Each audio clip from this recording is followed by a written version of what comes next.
Welcome to GrandSlamCurling.com. I'm Mike Harris. I'm standing here with Pierre Charette in the house, and we're talking about the 5-rock rule, Pierre. And typical situation is teams 2 up. Red is 2 up in this case. They throw a couple rocks in the rings. There's a corner guard.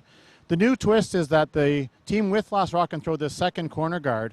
And what's this going to do for the team dynamic? What are they going to think? What do you think Red does next? This is the question, isn't it, that everyone's asking? Well, what we've seen in the first couple of draws is they either throw another tight guard or even put a third one in the house to try to force the play in the house. And the other teams, unless the angles are really bad, they go right away around one of the corners. And then what do you do? Right? Well, this is it. And I think what we're going to see now is that the team with last rock, in theory, has a better chance of scoring their deuce. But you've also noticed that earlier in games, the 5-rock rule also comes into play. Sometimes when there's a center guard thrown, the situation changes a little bit. So tell me about what you've seen so far and how the teams are learning to adapt. Well, every game you seem to see somebody try out something, which is that's why we did the 5-rock rule. One I like a lot is when the team actually doesn't go put 2 in the house, just 1 tight to the house.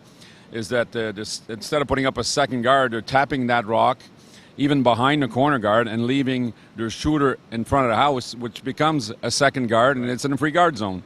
So it's another twist to it. Well, basically the bottom line is the teams are learning how to play this. You and I went through the 3-rock and then the 4-rock, and now this 5-rock evolution. And it seems that one team always seems to pick it up quicker than the others, and it seems the rest of the field teams to catch up. Anyone that's catching on to it better than others so far? Well, I don't know, Kevin's lost his first 2 games, but he was still able to use it to create, at least have a chance, and Cooey made some fantastic shots to get out, and they had to. And that's what basically we've seen so far.